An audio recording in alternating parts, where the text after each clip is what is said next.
अब हेडिंग का नाम है ईसोफेजियल वेरिसिस, लेकिन उस चीज को समझने से पहले एक कॉन्सेप्ट देता हूँ जिसका नाम है पोर्टल हाइपरटेंशन। ठीक है, ये कॉन्सेप्ट लाइफ लॉन्ग रहना चाहिए। ठीक है, तो उसको उसी तरह से समझाऊंगा ऐसा कि इसके बाद कभी नहीं भूलोगे। तो होता क्या है, देखो समझो बात को।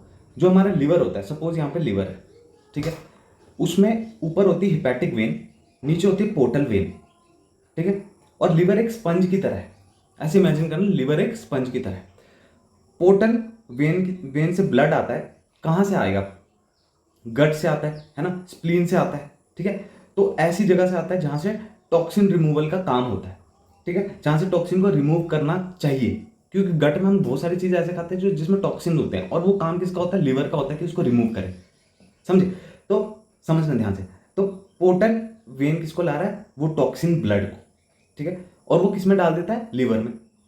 लिवर एक स्पंज की तरह है, असल में वो साइनोसॉइड्स है ना, साइनोसॉइड्स है वहां पे। तो साइनोसॉइड एक स्पंज की तरह समझ सकते हो तुम। तो जैसे ही उसने स्पंज में डाला, वो ब्लड पूरा बिखर गया, यहाँ पे बिखर गया। जो हिपैटिक वेन है उसको एब्जॉर्ब करेगी हर जगह से, हर जगह से इकट्ठा करेगी, और वो इंफीरियर वेना केवा में डाल देगी। अब इंफीरियर वेना केवा कहाँ थी? तुम्हें पता है, हार्ट में जाती हो। ठीक है, और हार्ट कहाँ पे डाल देता है? सिस्टमिक सर्कुलेशन में। सिस्टमिक सर्कुलेशन यानी वो गट को सप्लाई देगा, है ना, वो एनस को सप्लाई देगा, ईसोफेगस को सप्लाई, सबको सिस्टमिक सर्कुलेशन से सप्लाई मिलती है। तो ये कुछ ऐसे सर्कल बन गए। अब समझना यहां पे क्या है, देखो। अब कुछ ऐसी डिजीजेज हैं, कुछ ऐसी चीजें हैं, जैसे कि सपोज यहां पर क्लॉट बन गया। ठीक है ना। सपोज ये जो लिवर है, ये अब स्पंज नहीं रहा, ये पत्थर बन गया। Let suppose bird carry syndrome होता है। पत्थर जो होता है वो किस में बन सकता है? लिवर सिरोसिस में बन सकता है। थ्रोम्बोसिस किस में होती है? बर्ड कैरी सिंड्रोम होती है। पत्थर बन गया, तो क्या पोर्टल वेन जो ब्लड ला रही थी वो फेंक पाएगी? नहीं फेंक पाएगी। क्यों? क्योंकि वो जाएगा ही नहीं, लिवर पत्थर बन गया, वो एब्जॉर्ब ही नहीं कर रहा ब्लड। तो क्या ये पोर्टल वेन अब ब्लड फेंक पाएगी? यहाँ पे लिवर में नहीं फेंक पाएगी, पत्थर थोड़ा ना एब्जॉर्ब करता ब्लड को, तो वो फेंक नहीं पाएगी। तो क्या हिपैटिक वेन कुछ ले पाएगी? ब्लड ले पाएगी? नहीं ले पाएगी। तो क्या वो सिस्टमिक सर्कुलेशन आईवीसी में जा पाएगा? इंफीरियर वेन में जा पाएगा? नहीं जा पाएगा। तो सिस्टमिक सर्कुलेशन को भी नहीं मिल पाएगा। सिस्टमिक सर्कुलेशन चीखने लगेगा, क्या बोलेगा? भाई ब्लड ही नहीं आ रहा, बहुत कम आ रहा है यहाँ पे, अब धीरे धीरे कम होता जा रहा है। क्यों? क्योंकि वो पत्थर बन गया लिवर, उसमें सिरोसिस हो गया। सिरोसिस क्या होता है? फाइब्रोसिस हो जाती है लिवर की। ठीक है, इतना समझो। तो वो पत्थर जैसा हो जाता है। अब सिस्टमिक सर्कुलेशन में सिस्टमिक चीजों को, जैसे मैंने क्या क्या गिनाए थे, ईसोफेगस, एनस, है ना, गट, उनको ब्लड नहीं मिल रहा, अब धीरे धीरे कम हो रहा है। तो वो क्या करती है? वो हैक निकालती है यहाँ पे। अब वो हैक क्या है? वो क्या करती है? वो पोर्टल सिस्टम से डायरेक्ट कोलेटरल्स निकाल लेती है। भाई तुम रहने दो, देखो लिवर पत्थर बन गया, तो एक तरीका तो ये है कि भाई यहां से यहां पे सीधे बाईपास कर दूं, मैं यहां से यहां पे बाईपास कर दूं, लिवर में जाऊं नहीं। एक ये तरीका वो हम करते हैं, जिसको टिप्स बोलते हैं, वो आगे बताऊंगा मैं, याद रखना उसको क्या बोलते हैं? टिप्स बोलते हैं, वो मैं आगे बताऊंगा। ठीक है, दूसरा क्या कर सकती है कि यार ये पोर्टल में तो आ रहा है ना, चलो गंदा ही सही, टॉक्सिन से भरा है, कोई नहीं, ब्लड तो है। तो वो क्या करती है? कोलेटरल्स डायरेक्ट कहां पहुंचा देती हैं? जिन जिन को चाहिए। भाई किस किस को चाहिए? वो बोलता है भाई ईसोफेगस बोलता है मेरे को चाहिए, ले, है ना, गट बोलता है मेरे को चाहिए, ठीक है, नीचे एनएस बोलता है मेरे को चाहिए, सबको मिल रहा है। ठीक है, दे दिया। लेकिन अब दिक्कत क्या है, ये इतना भारी सर्कुलेशन के लिए बनी नहीं थी।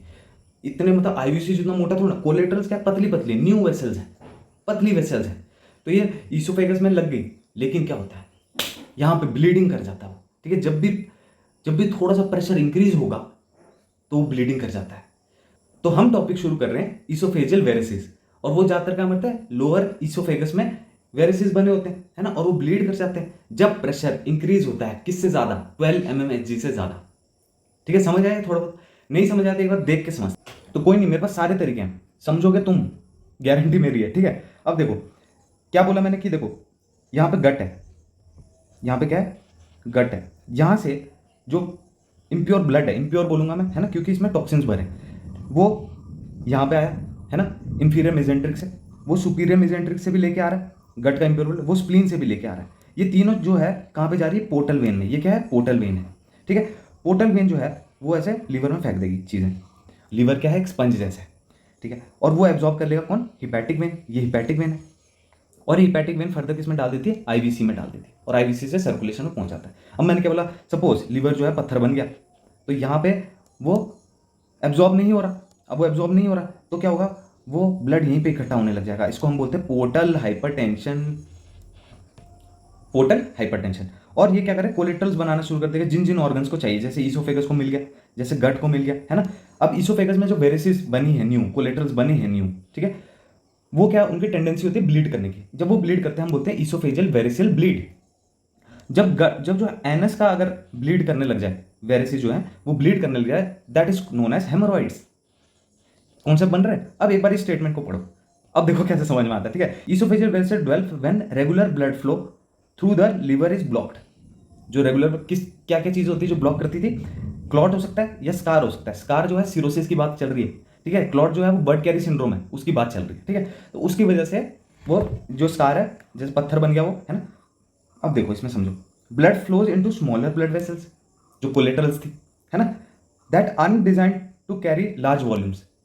तो वो क्या करता है, ब्लीड करना शुरू करता है। आगे समझ, कितना कितना था, कुछ भी नहीं था, है ना। The vessel can leak blood, even burst, और ये इमरजेंसी में लैंड करता है, ठीक है।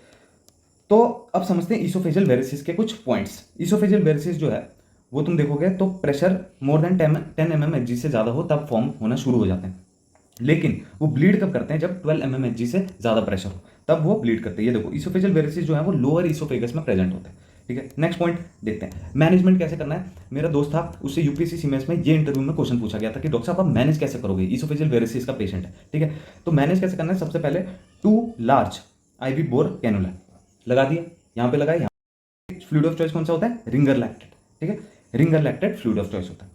अगर लेस देन 8 ग्राम पहुंच गया ब्लड, तो हमने क्या, नहीं हीमोग्लोबिन, तो हमने क्या करना है, ब्लड ट्रांसफ्यूजन करना है, ठीक है। और हमें ब्लीडिंग कंट्रोल करने के लिए ऑक्टीरोटाइड भी देना पड़ सकता है, ठीक है। ये बेस्ट दवाई है, मतलब it is drug of choice for bleeding variceal oesophagus, ठीक है। टर्लीप्लेसन और नाइट्रेट्स भी दे सकते हैं, लेकिन बेस्ट क्या है, ऑक्टीरोटाइड, ठीक है। तो हमें ये इन्फ्यूज करने के लिए भी कई बार रेडी रहना पड़ता है, इसलिए हम 2 सिक्योर करते हैं IV कैनुलास।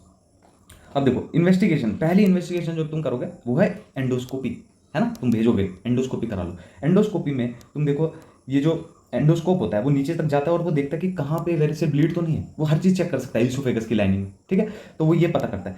साथ ही साथ हम उसमें मैनेजमेंट भी कर सकते हैं। तो मैनेजमेंट ऑफ चॉइस क्या होता है वो समझो, वो है एंडोस्कोपी वेरिसियल लाइगेशन। कुछ नहीं होता, एक रबर बैंड बांधा होता है, ठीक है।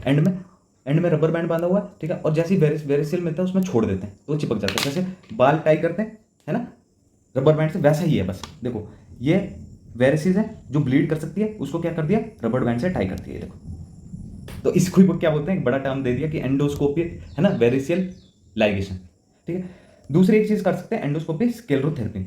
लेकिन दिक्कत क्या है, यहाँ पे एक खतरा हो सकता है ईसोफेजियल परफोरेशन का, क्योंकि हीट लग रही है उसमें, तो ईसोफेजियल परफोरेट कर। इसलिए जब मैं बोलूँ ट्रीटमेंट ऑफ चॉइस क्या है, वो है लाइगेशन, रबर बैंड वाला, समझ गए, एंडोस्कोपी। अब देखो अगर 2 से ज्यादा बार फेल हो रहा है तो हम क्या करते हैं, ट्रांस जगलर, ठीक है। इंट्रा हिपैटिक मतलब लिवर के अंदर, ठीक है, लाइट चलेगी। पोटोसिस्टमिक शंट,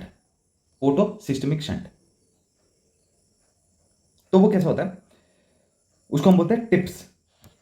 क्या बोलते हैं, टिप्स। देखो ये बना है यहाँ पे, मैंने तुम्हें बताया था कि सपोज ये पोर्टल वेन है, ये हिपैटिक वेन, तो एक तरीका ये है कि बाईपास कर दो, तब भी तो वो चीज़ फुलफिल हो रही है। तो वही चीज़ है यहाँ पे कि वो बाईपास हुई, जिसकी वजह से ये देखो, तो कोई दिक्कत ही नहीं आएगी। तो इसको हम बोलते हैं टिप्स। अब कोई बोलेगा यार sense taken black and more tube के बारे में पढ़ा है हमने, वो कहाँ पे यूज़ करना है, वो तो बता ही नहीं है। तो वो हमेशा ट्रांसपोर्टेशन, जैसे तुम्हें यहाँ से ट्रांसपोर्ट करना है पेशेंट को कहीं और हायर सेंटर्स में, तो तुम ये ट्यूब यूज़ करोगे। तुमने इसको डाला, है ना, इसोफेगस में, और तुमने इसको इन्फ्लेट किया, ठीक है। 24 आवर से ज़्यादा नहीं करना, नेक्रोसिस होना शुरू हो जाती है। और प्रेशर कितना रहेगा, 30 to 40 mmHg। अब ये करो,